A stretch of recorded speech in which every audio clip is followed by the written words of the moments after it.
What do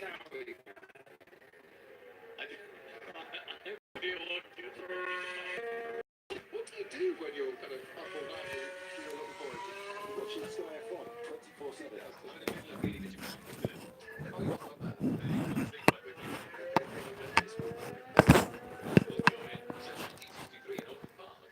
other day, the Jim Clark film down, I understand that, but it's that big questions article that keeps going on about. I don't know why I have to read that again. I've got some big questions. Dad, can we get back to Jim Clark? That's what he said, Karim. Okay. Bottas, Coffee. Yes. Just, are you watching it, Louis? He's now done 25 laps this afternoon. On this yellow sidewall medium tyres, which are obviously different to last year. For anyone who didn't join our coverage yesterday, Crofty had an excellent rundown of all the tyres, which I'm sure he'll be happy to do later on again. It feels a bit of time. Yeah. This year was that the Pirelli cars were making more.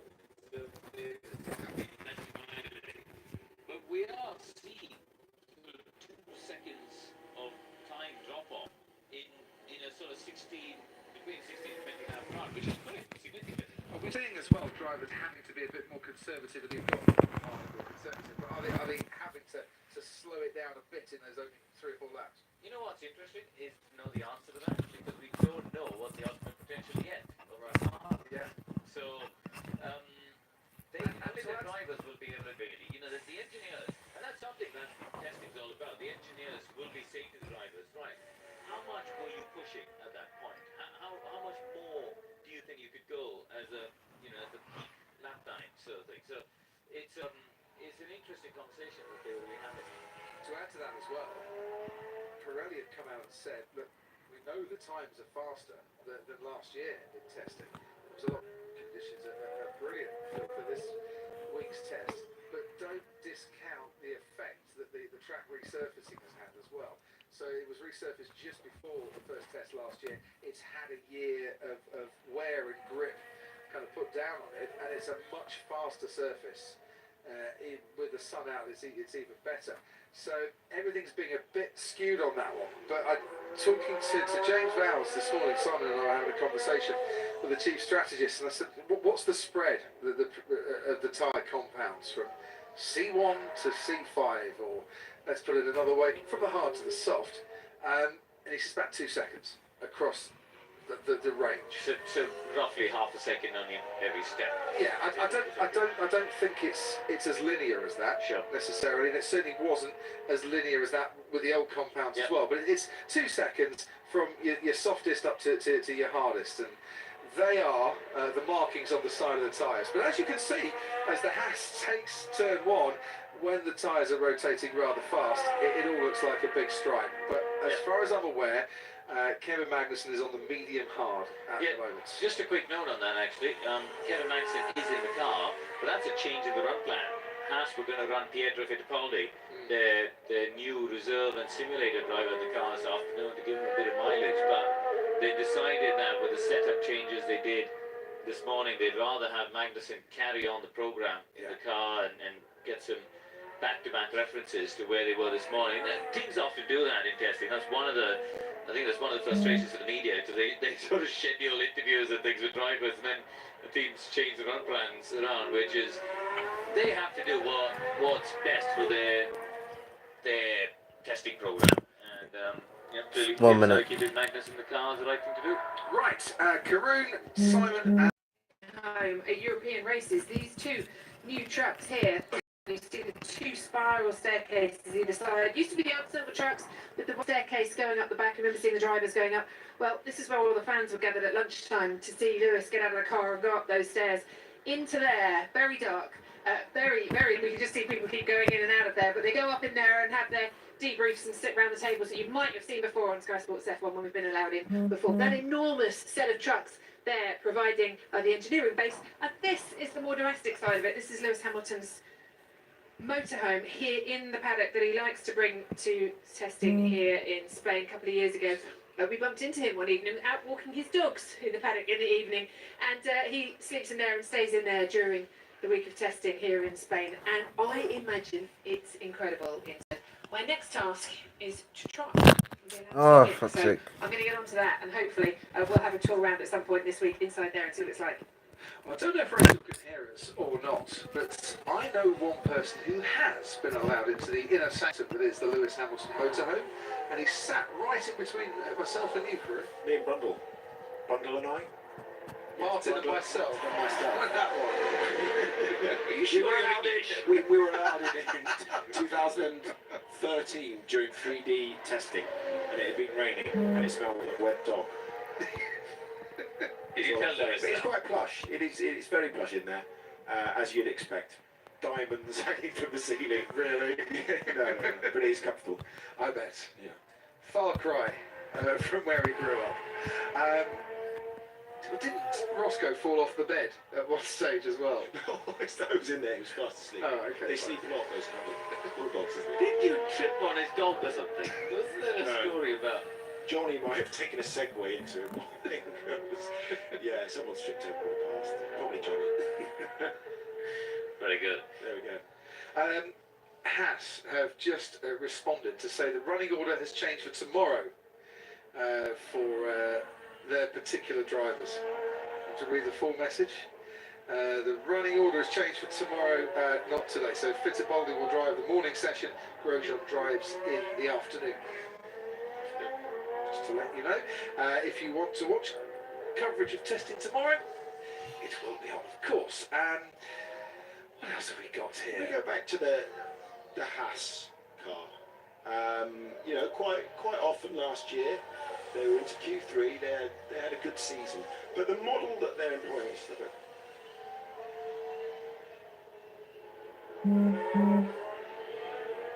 Anyway, before I was so rudely interrupted. I didn't interrupt you. No, it's fine. With regards to Haas and the model that they're employing, I wonder if they're onto something in terms of the future of F1. Right? They outsource 95% of their operations, don't they? The chassis design and build at Dallara in Parma, sort of 30 miles outside of Maranello. The engine and the gearbox from Ferrari, but it's looked after in Banbury. When you go to Banbury, it's in an industrial estate. It's sort of, what is it, 10, 15 times smaller than the MTC, but that's just where it's serviced and repaired, right, by the mechanics and the race team. You know, with Formula One getting so expensive, is this quite a smart way, do you think, of running a Formula One team? I think we're seeing a fundamental shift across the grid, aren't we? We're seeing these sort of A and B teams.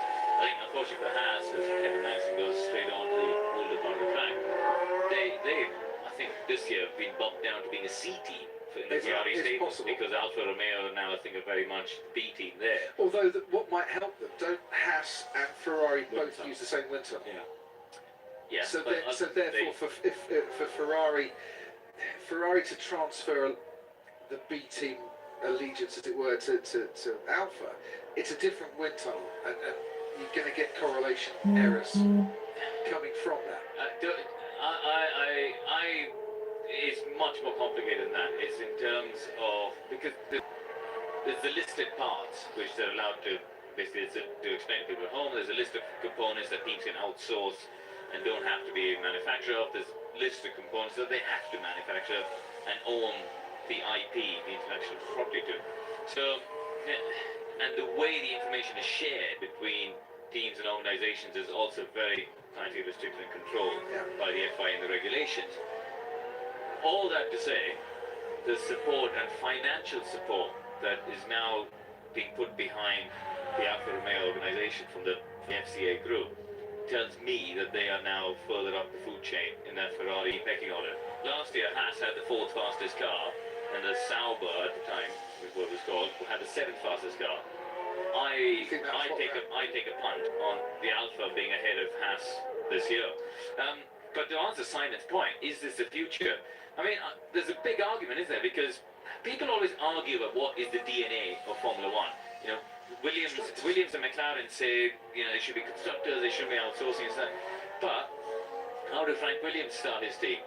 Outsourced a Di Tommaso, ironically designed by Gianpaolo Dallara, who's not doing the Haas. And that, you know, back in the day, the DNA of F1 could be anything. You know, people could buy a Lotus chassis or a Brabham chassis, buy a Ford DFE, and hey presto, I've got a Formula One team. Well, to go on with that, we have the news today. The FIA has put out a tendering process for standard gearboxes and the insides of gearboxes. The casings, the teams will all design themselves so that it can fit with whatever suspension philosophy that they're running. But the internals of the gearbox will be standardised from 2021. So they put out a tender there in a bid to stop teams spending so much money designing unique gearboxes. And I think it's a great idea because, frankly, you know, nobody watching on television or in the grandstand, or frankly us, care whether Ferrari, Red Bull, Mercedes, or Haas, or whoever have made their own gearbox Correct. internals. Yeah. So actually, if you standardize it, you can, you know, based on scale, cut down the cost, simplify it, and everyone saves money. So this question, to go with Simon's question, personally, I don't like the idea of B teams and C teams and customer teams. Yeah. I don't think it fits truly within the DNA of Formula One, Yep. even though people have done it throughout the years. But what I would like to see is a standardisation of certain parts. I So agree. teams still design their own chassis, still design their own aero, but like the inner workings of a gearbox, that's Inner workings of the gearbox. Let's flag that. Yeah, exactly, Rather than the shell, because that affects the suspension. exactly. Your Yeah. geometry at the back, right? Yeah, so there I should mean, be some leeway on that. But like that, there's several bits on. I mean, things like brake ducts. You know, this year they've simplified the rules in brake ducts. But why don't you just make a standard brake duct? Correct. Because, again, it's something nobody really cares about. It's a similar thing with, you know, you've got drive bits which are hidden underneath. Really, if you standardize them, they can just be, you know, something that teams don't have to spend resource on, Yeah. and you can make it cheaper for everyone. And the reason I say I don't necessarily like the B teams and customer teams is that when did you last see a Haas go wheel to wheel with a Ferrari, genuinely competing against each other? When did we see a Force India go wheel to wheel with a Mercedes? Well, actually what we saw was the Force India wheels moving out of the way of the Mercedes. And I'm not suggesting anything was untoward, but it does lead to, if you want to go down that garden path. And I think to take your point a step further, Coach, I think what will happen if we go down the, you know, standardizing various parts, it means that, let's say a team today spend, you know, to find 3/10 of lap time, they're going to spend 40 million or whatever. I'm picking a number at random. But if it means you're going to spend 4 million to find 3/10 of lap time, it'll just tighten up the pack, and then you'll get some giant killing. You'll get a Leicester City type result in F1. Yeah. And, or let's take F1 analogies. You'll have an Onyx with Stefan Johansson finishing on the podium in Estoril, or you know, you'll have a LaRousse finishing on the podium with Aguri Suzuki. You'll have those sort of results that we used to have in the 80s and 90s, and I think that's really important for F1. You know, you think back when Damon was with Arrows, you would never put money on a team who Damon struggled to qualify in Melbourne, get onto the grid as the reigning world champion. Yet he finished second in the Hungarian Grand Prix. Okay, the tyres that suited the day, blah blah blah. But those are the sort of random results. F1. Right, so your time is nearly up, gentlemen, but Ryan Ellis says this: when I was a little boy, Jenson Button let me into his motorhome at Goodwood to sign a cap. I turned around all excited to show my dad and drew a black Sharpie line across Jenson's white shirt. Was defaced. And Chris says, my friend Colin reckons Ferrari will win every race this season. Can you please tell him this is nigh on impossible? Well, you should take a bet with him. Well, my mate Jeffy Krakowski reckons it'll be 10 wins for Ferrari this We'll season. see. Jeffy knows. I'm going to wander trackside, and so I will report to you from. I'm going to go to the first sector and watch a little bit down there. Karoon's Corner. That's another hashtag, isn't it? Karoon's Maybe, Corner. That maybe. works. And you're going for what? Tea. Coffee. Tea. Not one cake in the first half, by the way. Set up. Well, I hear Damon Hill is watching back at home, so maybe he's got contacts in the paddock. He can send you a cake. Hashtag cake for Lazenby. See you in a bit. Ladies and gentlemen, see you in a bit, boys. As once again, Karoon fails to turn off his mic before he puts his headphones down. Oh dear. Right, thank you to all your tweets. So many are coming in this afternoon, I can barely keep up with them. Steve Lewis says there should be no standardisation of parts on the F1 car. This new standard gearbox thing is nonsense and it's starting to turn F1 into IndyCar Plus. Not the right direction for F1, the pinnacle of the sport. This is why F1's in decline. Silly ideas like that, but surely You've got to give the teams less areas to spend lots of money in because you can't sustain some of the spending level that's going on at the moment. I say surely that's just an argument. You can comment, hashtag Ask Crofty. And Alex Jakes is with me in the commentary box. Hello, sir. Well, do you know what? It's lovely to be in the same commentary box together because more often than not, you're next door shouting away while I'm shouting away in our own box. They brought us together. It's like ships in the night, honestly. Yeah. It's usually we get a nod at each other as you've got your bag and all the notes, and I've got my backpack and we're holding the notes, and it's like basically the only conversation we normally have is have a good one, mate. Absolutely. That's basically how it works. How was it? Oh, yeah, great race. You can always tell a commentator, by the way, in the F1 paddock because we're like Sherpas. The amount of kits that we have to cover around. Anyway, Alex, great to have you with us. Great to be here in Barcelona. Ferrari picking up where they left off yesterday, and we see Charles Leclerc on track at the moment going into turn one. A 1:24.5 for his last time. We're into long runs for the afternoon, and we're some 6 and a bit seconds off his best lap time of the day. I dare say we'll see a couple of teams go for a glory run at some stage, but these race simulations very, very important. And for Nico Hulkenberg, 10 laps completed so far, that they need to get some lappage up, really, Renault, and test that reliability. Yeah, they absolutely do. I don't think they'll be. I don't think they'll be too bothered about where they are in the order at all at the moment. 122.6 for Hulkenberg currently. 11th, of course, they've had the swap, and Ricciardo was in the car in the morning session. It's interesting. It's almost if the sponsor rings you up and says, "Be great if you could get yourself up the order, take the fuel out of the car, and post yourself in the top 3, because that gives us something to tweet about." Then that is what we might see. We thought we were going to see at the end of the morning session. Thought we were going to see Leclerc go out there and really try and put in a statement lap, and he came straight back into the pits. Yeah. And our hopes were dashed. The thing is, I'm just going to ask this question, and I'm probably going to get shot down for it, but what's the point? If you know that your car is quick, Yeah. and I think by this stage, Ferrari know their car is quick, Yep. and I assume that because a lot of other people think that their car is quick, and a lot of very clever people are telling me, yeah, Ferrari are actually quite quick, and they might just have the nod over Mercedes at the moment, and Red Bull as well. But if you know your car is quick, why do you need to go that much faster?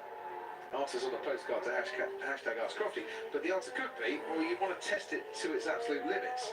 But Mercedes didn't do that at the test last year. No. They went on and won a championship. Absolutely. I think Mercedes, I mean, of course Mercedes are confident. They've done the double 5 times in a row. So you would be. Limited running, we talk about limited running for testing all the time. That is to do the boring stuff that isn't going to make headlines, to get the data that everyone back at the factory is going to pore over. So it leaves us with a little bit more to talk about. It leaves us speculating a little bit more, but it's nice to leave something for Melbourne, which is just 26 days off in Australia. You are coming to Melbourne, aren't you? I am coming. Good. I just need to know who's going to be next door. Does it upset you? Does it upset you if it's not? No, but if anyone is listening, be a terrific idea, wouldn't it? Absolutely, I love that. It's very much the order of the day. We were F2 in Melbourne. I think in Melbourne we have, obviously it's come down, Port Series. And you've been to Melbourne before, you know? I haven't been to Melbourne before. So, where our commentary boxes are, sorry, commentary chat here, ladies and Yeah, gentlemen. commentary court. They've actually moved the commentary boxes. We're on the inside of the circuit this year. Less further to walk, not a problem at all.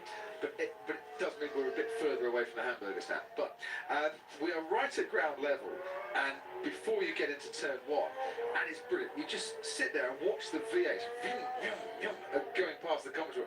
These things are loud, they are noisy, they are fast, they are brilliant. You will love them. I'm looking forward to it. And then the F1 cars get out there as well, and it's even better. And then you'll see the speed difference between the V8s and the F1 cars from ground level. It's superb. Right, let's get down to Rachel, who is, well, where are you, Rachel Brooks? Yes, we're coming to the paddock to look at these beautiful cars down here. This is the man behind them, Jens. And Jens, there's more to this story than just these cars in front of us, isn't there? Yes, normally we do the paintwork for the drivers, and we have 6 drivers now at the moment, and yeah. Well, tell us who the drivers are, the helmets you do on the grid. We do for Sebastian, for Max Verstappen, for Daniel Kvyat, for Nico Hülkenberg and for Lando Norris and Who's the most demanding driver? I think that with Sebastian we do the most different helmets. Last year was 16 helmets for one season with not so different designs like in the time when he was driving Red Bull, but we change always a little bit in this design. And They changed the regulations as well, didn't they? So the drivers can change them as often. Does that mean life's been a bit easier for you? yes, a little bit easier, but in the back of the helmet or in some details, we always look for new ideas and new effects. And but from in the television, you see the flag and the white helmet. This is important. No, nothing more. And what about creatively as well? I mean, you get involved in the design as well, don't you? Creatively, who's the most creative? Who comes to you with the most ideas? It's different. With Sebastian, we sit together. We play with ideas. I tell him, he tell me back, and in the end we have a design. So, and today was together, or 1.5 hours together, and we have checked only some ideas, and now I do graphics and show him by email. Fantastic. So we've got some good ones to look forward to this year. I think we have some nice ideas, and you know, Sebastian always when he's winning, he never use the helmet again. So. I hope I have some work this year. Yeah, you hope you're very, very busy. Well, listen, these are magnificent. They're fantastic. They've drawn a lot of attention here in the paddock. Quite a few jealous. I know Crofty was looking at one of these for one of his boys as well. Are you going to hand them over to the team? It's not only for children. It's always a nice gift or something. And there was an idea that we were thinking we go to Barcelona and we want to give something to the teams of our drivers, and But I've seen it's a funny idea. Yeah, maybe we'll get our commentary team racing on these later, although I'm not sure it's going to take our boys' weight. They've eaten an awful lot over the winter. You can be sure that the engine is always running. So. Great, thanks very much. Yes. Yes, Thank you. You go steady there, Rachel Brooks, especially in those heels. Right. Richard Thompson says, I do care that someone like John Barnard can invent the semi-automatic gearbox in F1 and beat the competition. Standard parts, worst idea ever. We'll have standard engines next. I think that's been suggested before as well, isn't it? It certainly has. You wouldn't get a Mercedes badged Ferrari engine. That wouldn't happen. Never on that. And actually, I don't ever want to see the same engines. F2 is exciting. F2 is great. But you need to go a step above that, and the technology that comes together to design, 20 F1 cars for a grid that all run very, very closely together, but all have different philosophies. I think it is one of the joys of the sport, personally. Absolutely. I think it's what marks Formula 1 out as completely unique. Obviously, in my vested interest, of course, Formula 2 is phenomenal. Yeah. It's one of the best pieces of a weekend, and it's great action, but they're different things. They're four different things. Formula 1 is the pinnacle. It has been the pinnacle since 1950. It's been the cutting edge. It is this beautiful amalgamation of prototype technology. And I came in just at the back of the conversation we were having about standard parts. There's a line. And I think the only way Formula 1 is going to know when they cross it is when they cross it. And there will just be a feeling of, well, you've got tons of people in the paddock sacrificing anniversaries, birthdays, there's so much effort goes into this. Earlier on this morning we were talking about Williams and the pain that they are feeling. Well, they've put phenomenal amounts of effort in, and it's that relentless chase. If you bring in too many standard parts, if you go down a Formula 2 road, do you lose the essence of Formula 1? The DNA of it? Yeah, I agree with you. There is a line. However, some parts, standard brake ducts, standard gearbox, or the inner workings of the gearbox, I don't think spoil that DNA, that unique design philosophy that some teams will have. Unless, of course, you're admitting that brake ducts actually aren't there to cool the brakes at all, but there is an aerodynamic device. Well, I'm not sure you get anyone on the record saying that down in the paddock. And as soon as I said the DNA thing out loud, I immediately thought, well, some of the biggest names in racing got their start buying other people's cars. Absolutely. So I suppose that's what I mean by the line. Gearbox, that feels okay. Where would you draw the line? That's the thing. I mean, the great thing about Formula 2 is you get to assess the driver's capability as equally as we can manage at that level of motorsport. But here is about the joint. It's not just the driver, it's not just the team principal, it's the whole team's effort. And it's always been that, even when Frank Williams was buying old cars. Nuts. I just thought I'd say that out loud, but nuts. It's testing. There are no rules. A nut is a nut is a nut, or Yeah. should be. Why do teams spend huge amounts of money Yeah. on the lightest, strongest possible nut that we could possibly have? Oh, what's that made of? It's made of unobtainium. Yeah. It's magnificent. You look at it, cost us €400 an ounce, Yeah. and it saves us a millionth of a second of that. I'm exaggerating a touch, but those are the sorts of standard parts. Yeah. The bits that we can't see. Yeah, I think there's a tangibility element to it. I think Formula One is, certainly in the last couple of years, it's certainly got itself into a place where these hybrid machines are phenomenal. We're seeing lap records every single time that we rock up. We heard that they were meant to, these new regulations, they're meant to cost time. The team's getting very close. By the middle of the year, we'll be seeing lap records again.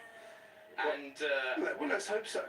and it's at the very edge, and that's phenomenal. But do we always get an idea of how that technology is working in real time? Maybe not. And as you say, when there are so many different parts that you can't quite tell as you look at the Renault going through that final sector, and yet the reality of it is that you're looking at a technological marvel there coming into the chicane. Well, absolutely. Trishan Vicaria. How about, instead of standardised parts for cars, standardised spending on certain areas of the car so that teams don't spend millions on one area to gain a fraction of time? Now, that on the face of it, beautiful idea. It really is. But it's, how do you then police how much is being spent on a certain area of the car? A few years ago, the Formula One Teams Association brought in the budget cap. We're going to monitor our spending, we're not going to go over it. Yeah. Certain teams went out and subcontracted a lot of work, so they weren't spending the money. Yeah. But companies that they owned were spending the money and doing the It's an research. accounting trick. Yeah, wasn't and were bypassing the spirit of what was intended there. I don't know how you police a spending cap. The only way to me to stop teams spending, and teams will openly admit, if we've got the money, we'll spend it. Yeah. Sometimes if we haven't got the money, we'll go out and spend it. If we can develop, we will go and develop. That is very much in their DNA to push these boundaries. But if you stop the areas that the money can be spent on, then you're starting to bring the cost of Formula One down. By the way, I think the teams are all having less from the prize pot this year anyway. Yes. So the teams are all facing a bit of a shortfall in that respect. Yeah, well, talk of expanding the calendar for that reason, the more time it's on circuit, the prize money goes up, more race fees, more money for the pot. It is interesting when discussing all of this, we see the McLaren on track there, Lando Norris. I think one thing that it would be phenomenal to do is Norris having come from Formula 2. He was racing with Carlin, great British team. Does Formula 1 need to get back to the era where Jordan can progress from the junior Formula and then be a team owner? Because what a great thing for Formula 1 that was. I think that has disappeared, and something needs to be found so that Prema can take the step up, so that Carlin can take the step up. Why haven't ART made the step up already? Exactly. We were talking about Fred Vasseur earlier in the week, and the amount of winning he's been done, and yet he has to leave teams. Same with Christian Horner, has to leave a team, has to come to another organisation. It would be good. It would be, maybe this is utopian, and maybe it's unreachable, but it would be good to see the people that do the winning in the second tier be able to bring those teams, and then you get a different flavour. Different flavour to the grid. You see teams come, you see teams go, and it's not just about talent poaching from the big boys from the little boys. Well, I don't know if the money's out there and could be done, but I do think it will be lovely to see engineers of the future, mechanics of the future that gets that are working on the GP3 and the F2 grids, finding a way into a team that is a rookie team in F1, as it were. And that rookie team runs rookie drivers. Absolutely. How would it work if the top two in F2 were promoted to F1? Promotion and relegation. And exactly. Well, I don't mind a bit of promotion and relegation, to be fair. I think it keeps everyone keen and honest. But promoted to F1 to run in a rookie team, and this is probably utopia. And I'm sure someone will tell me it can't happen. But the bottom two drivers in the championship go down to F2. Yeah. The top two drivers in F2 come up to F1 into this rookie team, or into other teams if necessary. But those drivers that are slipping out of F1 can go back into F2 and they can come back up again. Yeah. Yo-yo drivers would do. Yeah, I mean, exactly. You're the F2 expert here, but one of the things, that series was set up as a feeder series for F1. Yeah. But I think it's got to a stage now where I'd like to see some drivers being fed the other way. So, Daniel Kvyat, for instance, has found his way back into Formula One again. But wouldn't it have been great for Daniel Kvyat the last couple of years to have gone back into F2, to carry on racing, to improve his racecraft, to get his confidence back up again, and then have another crack at F1 again. And actually, of the talent of Daniel Kvyat, they might actually quite enjoy watching. Yeah, I mean, absolutely. There's definitely an argument that it would be much nicer this year to see the racing talents of Esteban Ocon rather than just seeing him in the background of cutaways behind Toto. Brilliant point. And I think it's a similar thing. The feeder series becoming like a second tier would be very interesting to see whether there was buy-in for it, whether there would be the audience for it. But it's definitely one avenue that could be looked at. I think the one upside, the one thing to say about Formula 2 is this year it has given the grid the top three drivers from that championship coming to the grid. So it's working for what it's intended to do. Yeah. But there's always areas to improve. But we have lost Brendan Hartley. Yes. Too early. I'm sorry, does Brendan Hartley deserve to still be in single seaters racing in Formula 2? I would like to see that. And we do see Roberto Merri, the man that used to call Fun Bobby, returning to Formula 2, and he was on the podium last year in Monaco, so no one's going to turn down a podium in Monaco, so but at the moment, you're right, it is a retrograde step for a driver to take, and it's almost a mark against their name if they go there. But he had a terrific time, and he was there for the love of racing. Yeah. The trouble is, once you get to F1, you're not allowed back into F2, are you? No, if you win the championship. Oh right. So okay, just if you win the championship. Yeah. So you are. I mean, Kubica has been there last year. I think that was on his radar It was at one point, which would have been remarkable to see how he stacked up to the likes of Lando Norris, who's making his way through the final sector as we speak. For those that haven't been with us for the first couple of a day and a bit of testing, Robert Kubica is relaxing somewhere, putting his feet up. Not that he wants to. Williams haven't got a car ready to go testing in just yet. They hope to be on the track tomorrow. We hope to see them on the track tomorrow. I'm not going to give any guarantees. No. That car's got to arrive at some stage today. Yeah, meant to be flying out tonight, could be postponed to tomorrow morning. Would they get any track time there? It was amazing. Even after yesterday, I was reading articles that said crisis and turmoil, and I kind of had the impression after yesterday's running that it had been a good day for pretty much everyone, apart from the team that didn't run. Yeah. So there's an enormous chasm in terms of, I think Haas have been a little bit on the back foot today. You compare, Leclerc's done 102 laps, Magnussen's done 40. They had interrupted running yesterday. Same thing for Racing Point, slightly on the back foot, but they're out there, they're setting laps, they're getting data. Williams, having finished 10th, having taken that real hammer blow, and you could see how much it hurt those at the top. To follow it up with this is painful. I mean, people are wincing every time they get a press release from them. There's no criticism, really. It's just a sadness. It's a sadness being felt across the paddock that we're one team short. Callum Rochester, this isn't football. Your commentary's getting worse, bias getting worse, and now your ideas are getting worse. Callum's never been a fan.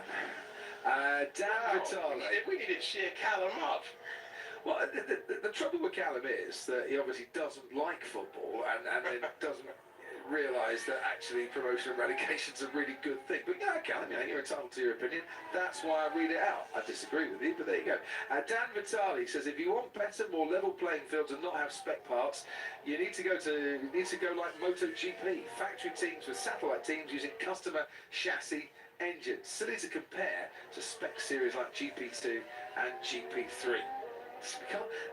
Dan's like me, can't stop calling it GP2. It took a while. It does. Had to have a swear box. Same thing that applies to Alpha and Racing Point this year. It'll happen. It will definitely happen. Sean H, Motorsport Manager PC game has relegation and promotions, adds a new layer to racing. Arjen says the only thing standardised are the ECU and the tyres, and that is just enough. Standardised gearbox cogs won't save enough to attract a new entrant. Do your maths, please, instead of daydreaming. I don't think it's... Arjen, it's not about trying to save enough to bring in a new entrant. It's about allowing the current entrants that are struggling financially or struggling to compete on a budget that is a third of the size of the likes of Mercedes, Red Bull and Ferrari, to actually compete and produce the Leicester City moment, as Karun Shandok called it. Do we not want to see the underdogs have their day? Or as F1 fans, are we quite happy with the big teams dominating? You tell me, hashtag Ask Crofty. I can't answer it for you on that one, to be honest. And how much money are you talking about, says Travis? Let's just start a GoFundMe for a rookie team. I like it. Not quite sure that would work. Yeah, and I'm not entirely sure if anyone's got a spare 100 million. Nothing about. Is that what you need? Yeah, 100 million. At least these days. At least. Mr. Mole, as we watch Nico Hülkenberg out on the track, and Hülkenberg has put in 24 laps this afternoon so far. Mr. Mole says, can Renault finish above Red Bull in the Constructors' title? Poor old Red Bull, everyone wants to finish ahead of them. I say that with a tongue in my cheek, to be honest. But I think the sentence should be, can Renault finish third in the Constructors' Championship? They have a 5-year plan. They do. And this being year 3 of that 5-year plan, things have ramped up quite a bit. They've brought in new staff, they've had extra investment, both at Enstone and at Viry-Châtillon as well. Daniel Ricciardo has come on board for a Lionel Messi type transfer fee.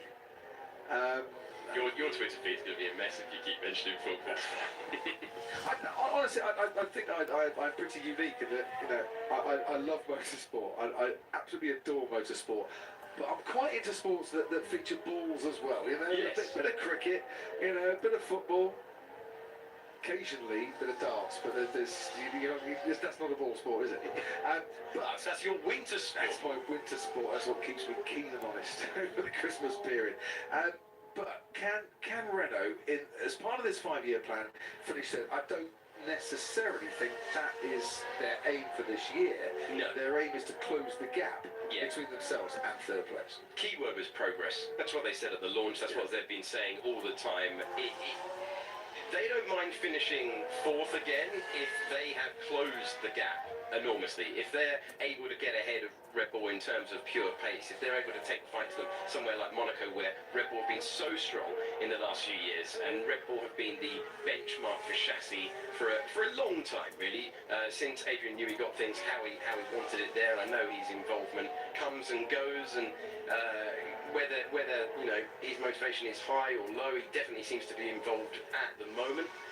A very aggressive chassis. In terms of Renault, they just want to close the gap. If they turn up and they are 2/10 behind Red Bull, I think in terms of raw pace, they would be delighted. That is a team that is aiming, as you say, further down the line to try and return to the championship years of Fernando Alonso, 2005, 2006. Doesn't feel that long ago. It is. Do you remember those years? I do. How old were you in those years? I'm 29 now, so I do remember those years. I do remember them. They were phenomenal. They were phenomenal. The final years of Michael Schumacher at his peak. This young pretender. I always think back to that season. This is proper Nerdsville, but I always think back to 2006. No, it's like, no, they don't use phrases like this is proper Nerdsville. Wait until I'm going to say it. Don't wait until you hear what I'm going to say. Of your dedication to your art. The Fernando Alonso started doing weird celebrations. I don't know if anyone else remembers this, but in 2006 he started doing really odd celebrations, like he was, like praying mantis stuff on the car, and it was... So I was just doing an impersonation of a praying mantis in the box. Yeah, Crofty was acting that out for precisely, well, just me. Just me there. You see why I don't do yoga very often now, can't you? Did he get used to it? I don't think. It is amazing when you saw his progress, phenomenal progress, amazing rookie year with Minardi, and then it's almost like those final few years with McLaren, it's like the taps have been turned up. Yeah. It is bizarre, and you see how many races Lewis has won with Mercedes, and Fernando, for him not to even return on the podium, you would not believe that when he joined McLaren. But it just shows you that it is so very hard to rediscover what you know. Williams are trying, famous old team, trying to rediscover their form, not here at the moment. McLaren, I mean, McLaren finished 6th in the Constructors' Championship, nowhere near where they want to be, haven't won a race since 2012. They're trying to rediscover form. Renault trying to do it. I think they've made good progress. I think they can be very, very happy with what they've done so far. But the tents they are now trying to find to close are the hardest ones to find. Absolutely. Now, you might be thinking, Sport Pacer Racing Point, to give them their full name. What are they doing this afternoon? Everyone's kind of pounding around trying to put in some long runs. On the medium soft tyre, shall we call it, Lance Stroll still has the pitot tubes attached. So this is aero testing. Yes. And nothing more than that, really. Yeah, it's a slow lap and will continue to be a slow lap, and don't really worry about the lap times. That's a team not really, I think it's at a run plan point. Yeah. That the others are at. There's still quite a bit of aero testing going on. Absolutely. Down at Racing Point. Yeah, absolutely, and it's a slightly different ethos for them this year, in that they can go down different routes of development, whereas before they had to pick a path and stick to it, and in some years that meant having to completely change direction. But with that new extra funding from the consortium led by Lawrence Stroll that bought out what was Force India, they now have an opportunity to unleash that design team. That team that had to be such good value for money can now afford to fail. Not very often, this is still Formula One, but they can go down routes that maybe they go, that's not going to work, that's fine, we'll go down the other route instead. And everyone who has stuck with that team, and there's a lot of talent down there, and they did stick with the team, says a lot about the dynamic. What was Force India is now Racing Point. They deserve the season that they're going to have in terms of the resources they're going to get. Yeah, to have parts brought to the track that they design is something they're all looking forward to. They're looking forward to the pressure that will be put upon them by the new shareholders who have invested significant amounts of money and have now said, right, come on, we trust you, we've got faith in you, go out and deliver for us as well. And that'll be drivers as well as the technical department. John Field. Interesting tweet from John Field. Hashtag Ask Crofty. Keep your tweets coming in. I'm trying to read as many as I can. Standardisation of F1 parts takes away opportunity for find a performance advantage and find new technologies to feed down. Would John Barnard have invented the panel gearbox with standardised gearboxes? Sounds sensible, but not F1. I take your point there, John.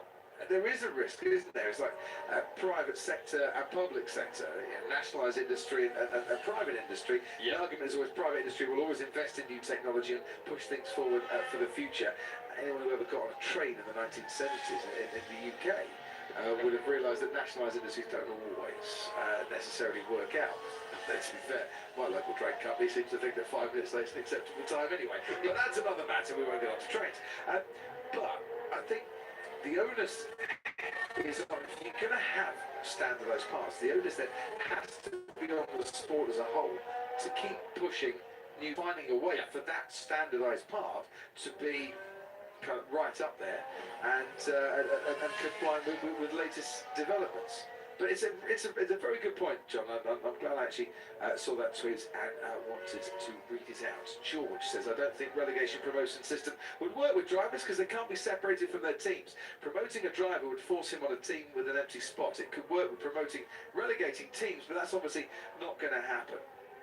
Should drivers be attached to their teams in the way that they are? Here's another topic for hashtag Ask Crofty. You're just coming up with. I mean, welcome to sporting utopia in the commentary box at the moment. I remember 2002, at the peak of Schumacher domination, they were talking about rule changes, and one idea floated was that the drivers would do X number of races with every single team. Yeah. And it would have been, I mean, seeing Michael Schumacher with a Minardi would have been a remarkable thing to see how far he could have got it up the order. Well, absolutely. There's definitely an enjoyable element. The problem with it is, as we saw with Fernando Alonso, there is only so much difference you can make. Well, there is. But we focus on the drivers as heroes. We focus on the drivers as sporting icons. We tend to focus on the teams, but probably not as much as we focus on the drivers as Formula One fans. So would it work if they were centrally contracted to the sport and, you know, they were told to go and drive for whoever they were told to drive for? We've just seen some McLaren pit stop practice. Lando Norris getting some of that in. As he heads his way out onto the track, we asked the question, hashtag, what corner is Karun at? Karun. Hey Crofty, I am down at turn 3. We could see the Toro Rosso of Alexander Albon going past me there.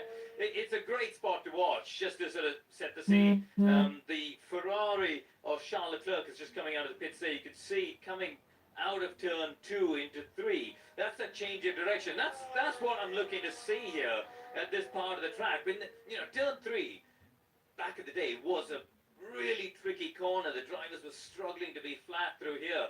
But since we went to these wider cars with the more downforce, bigger tyres in 2017, turn 3 is easily flat. Nobody really thinks of this as a tricky corner anymore. So the challenge really is to see how deep they can break into turn 1 down there and how good the car is on the change of direction. And looking at it, you could see the Mercedes here, Valtteri Bottas, is able to really hustle the car around in that change of direction. The Haas car, Kevin Magnussen's been on a good run. I think he's done a personal best just a few laps ago. So he's on quite a good run. He's doing fast, slow laps. We can see Lando in the McLaren appears to be quite a long run with a fat load of fuel. He's been pounding around here for the last 20 minutes I've been standing here. The Red Bull and the Ferrari both look very, very good on this change of direction. The Mercedes as well. The driver's able to turn in quite sharply, and the rear of the car doesn't step out of line. Bottas has got a lot of confidence. Alexander Albon, you can see, a rookie, his first ever day of testing. He hasn't yet got that consistency. You do see these small differences lap to lap. He's placing the car on a slightly different part of the lap. He's still not yet got the confidence of someone like a Bottas or a Leclerc who have done thousands of laps around Barcelona here. So it is a great place to watch. You can see the drivability. Certainly the Mercedes-powered cars, that's been one of their strengths in this V6 turbo hybrid era, is that the power delivery has been so smooth. And that carries on being the case. Out of turn 2, you don't see the rear of the Mercedes squirming around as much as perhaps some of the Renault-powered cars, the Works Renault and the McLaren. So there is the Works Renault there on I think it was a brand new set of the medium hard tyres, and Kevin Magnussen on a slower lap. So yeah, really interesting to come out here and watch. I spent a lot of time here this morning as well, and further around at turn 4. And it's a fantastic opportunity to leave the confines of the paddock and the commentary box and actually come and watch cars out on track. Fantastic conditions again, by the way, blue skies and no wind. This is very unusual in Barcelona. Normally in the afternoon the wind picks up and it does get tricky for the drivers, but there's been absolutely no wind really of note, and that is perfect for the engineers and drivers to do their true back-to-back comparisons out here on track. And Karun, last year with the aero, getting more and more complex and developed, and teams understanding it, we were seeing drivers being able to lean on the car a lot more through turn 3. Who's got the confidence to do that this year with this regulation change? Well, I think certainly the Red Bull is the one that massively impressed me. They're able to have a sharpness on the turn-in, especially into turn 1. Gasly today and Max yesterday, I noticed, they're able to go really deep, and when they turn, the car turns extremely sharply on the front end, but the rear end keeps up with them. They've got fantastic grip on the nose of the car, and that is something that's particularly impressive. Bottas, I don't know if you guys have been keeping an eye on the times, but he's looked like he's done a couple of really quick laps through here in recent times. I don't know what the sectors are like, but he's sort of up and down. He's done a couple of laps to cool the tires in between and had a go. Lando there, you can visibly also see between a guy who's careful, and therefore the car's just a bit lazy on the direction change versus someone like Magnussen, who's doing these short runs of fast, slow, clearly some sort of pace and qualifying simulation because they carry fuel, but certainly performance runs, rather than someone like Lando who's going to be out there for a long afternoon of a Grand Prix distance. 1:22.2 for Valtteri Bottas for his last lap. 1:23.6 for Alexander Albon, just to show, you know, the different performance levels. Karun, thank you. Great to have you out trackside. Lance Stroll has finished the aero test that was going on down at Racing Point, and will now stay in the garage while the guys make whatever adjustments are needed before their next stint on the track. And because this is testing, to a lesser extent this happens of course during free practice at a race, but teams come with a run plan for the day. Now this is what we're going to do today. We're going to do 10 laps of such and such, then we're going to change this and do 5 laps, etc, etc, etc. Whether they stick to that run plan or not depends on how they... But it is all very much timed as to what they need to achieve from that particular day. Absolutely, and that's what we're seeing with Ferrari, running almost identical run plans to yesterday and Leclerc in terms of, it was almost to the minute that he was doing the consistent speed test down when the driver slows down and they get a read for the aero at a slower speed down the main straight, almost at exactly the same time. So they are ticking things off the list. They are going through all areas of the car. They are running different, whether it be like Renault are doing at the moment, doing a race simulation with Hulkenberg after the failure this morning of the DRS for Daniel Ricciardo. That all seems to be sorted. So they are now aiming for a race distance, and it's 66 laps normally around this circuit. So Hulkenberg is strapped in for the next 90 minutes, or he's halfway through. So he's getting close. 45 minutes ago, as the Haas goes deep and takes the old part of the circuit. It's not the first time he's done that as well. No, we had Lewis Hamilton off at turn 1 early this morning, a couple of spins. Magnus has done that earlier this afternoon. And he is pushing. He is on a, as you say, different program. And as Karun observed down there at turn 3, he's going to be making mistakes because that was a deliberate choice. He was taking the long way round. Yeah, I think he bailed out the corner, to be honest, because he knew he wasn't going to make it. Yellow stripe tyres is on the medium side, Kevin Magnussen, which would suggest a little less fuel and pushing a little harder. 1:20.3 was his last lap time before he came in. Harry Walsh, there's a big difference between a single make series and standardised gearbox internals. Yes, there is. David Whitehouse, there will always be a team or two which do a better job. The surprise results also happen less due to better reliability as teams were allowed to push cars and engines without the threat of penalties. Take that away, and I'm sure the landscape will change. Big Man G says, why not go like the NFL and give each team an equal share of the pot? Extra funds realised through whatever sponsors on top of that. More of a level playing field, which I think is an exceptionally good idea.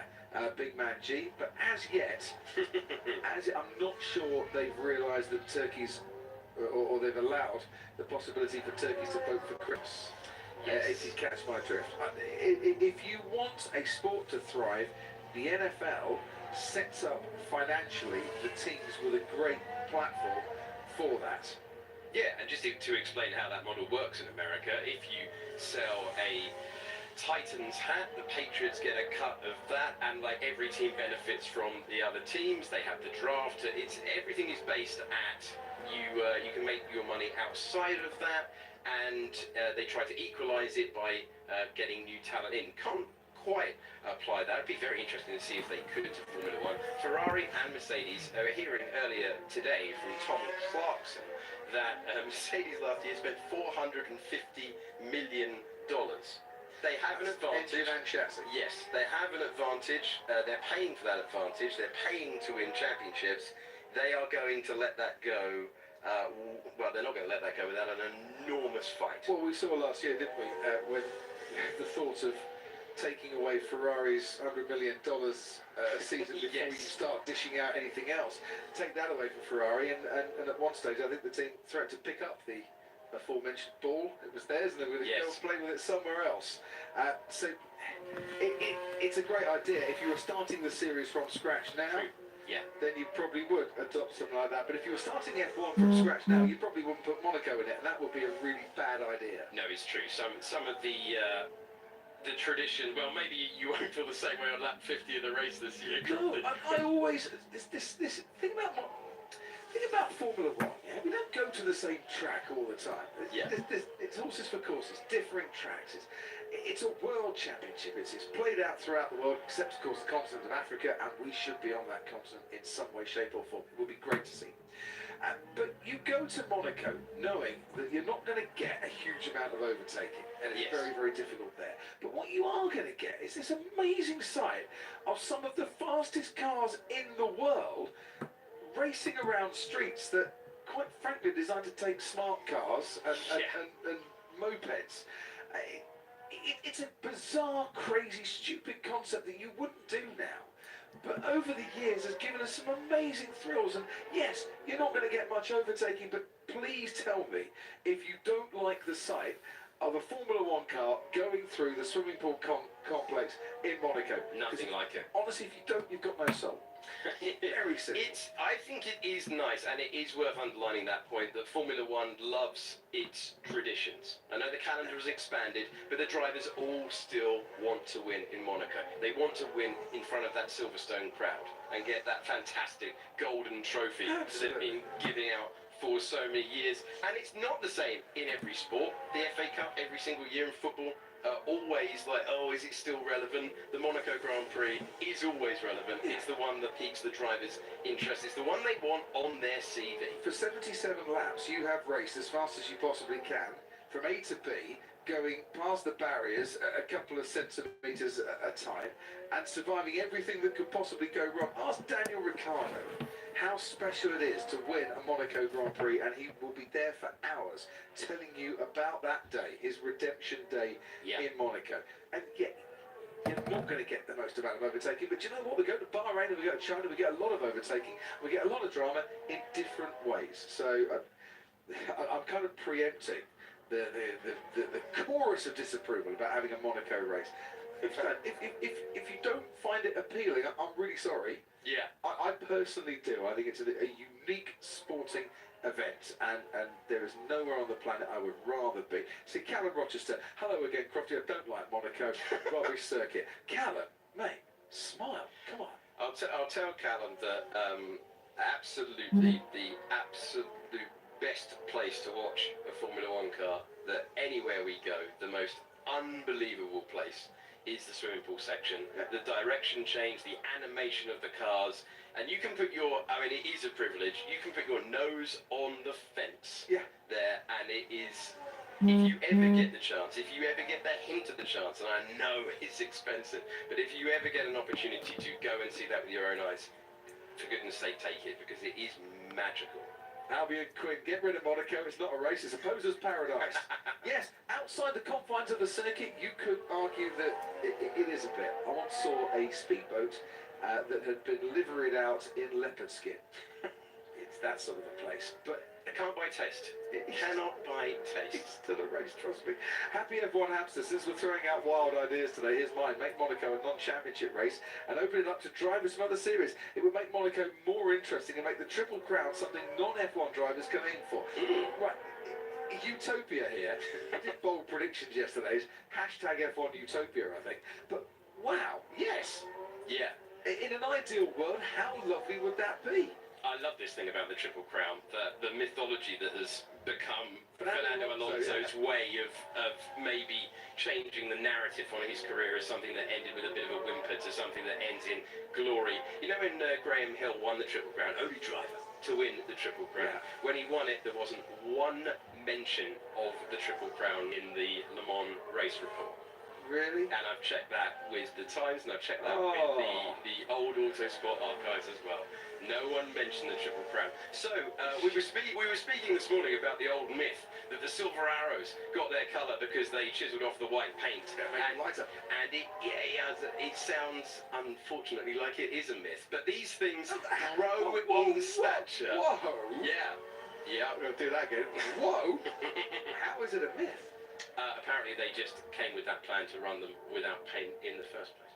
Are you telling me that it was a PR story? Well, I'm saying made that up PR this story. myth has grown and grown and grown, and I think it's wonderful that the Triple Crown is a thing. I think it's a great thing that Fernando Alonso has done by going and aiming for it, because it is great to appreciate the talents of those in the wider world of motorsport. And it was great that he shone a light on going to different destinations. No doubt this is the pinnacle, Yeah. and this is where they all want to be. But wonderful that he's taken part in the other races, and we'll see if he can do it. I'm shell-shocked. The PR myth that is the Silver Arrows. It's such a good story, you're not going to correct me, but someone was absolutely adamant earlier that that is not the case. I'm going to race down and see Bradley Laws, the Director of Communications at Mercedes, and say, right, about this myth. I hope it's true. I hope that correction was an incorrect correction. What else have we been asked on your hashtag? Right, Jordan Walker died. Monaco's good for qualifying. For me, that's it. I get why it's still around, but it's too narrow for Monaco. Car's too wide for Monaco. That's the trouble.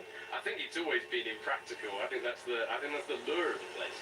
Yeah. What do you think about reverse races? Like Hamilton said, boring races race the other way around to make it more fun. Could be brilliant or just stupid. I think it could be a bit of both. The trouble is that the tracks aren't homologated or aren't licensed to run the other way round, because all the gravel tracks obviously are in the wrong place. Yeah. There is one track out there that is homologated. This is worldwide, yeah? Worldwide, there is one track, and it's not a Formula One circuit, that you can run reverse. Right. Hashtag Ask Crofty. If anyone knows the answer to this, I will be stunned. Amazing. And Karun Chandok told me the answer yesterday. This is the only reason I know this. Is Karun and I, when we were talking yesterday, I still they should go testing in Bahrain, yeah, where it's nice and warm, but do it the wrong way round, and then run the race the right way round. Get a different outcome of the race. Yeah, now they can't do that because the gravel track's not the right place. Yeah. Do you know what track they could do that? And this is how. Amazing. I know the answers because Karun Chandok knows a lot. Tommy Seven Times says Monaco is the crown jewel. There might not be much overtaking in Monaco, but it's driver and car versus track and barrier. Pure 100% concentration, 78 laps, no 30-second break down the back straight in China. But then he said, I love China. Shanghai is a great race. Always provides a lot of overtaking. It does. I mean, that hairpin always gives you an opportunity.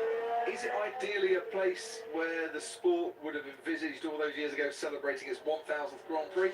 Probably not, but we are. Yes. And seriously, Well, there was talk of moving Silverstone, but fans of a Eventually. certain age will we're still stuck in the car park. We'll remember 2000 when they had it in April, and it took a very long. Well, they had to stop, had to turn people away from attending qualifying. It was just a touch boggy underfoot on that one. But yeah, 1000th World Championship Grand Prix celebrated in China this year.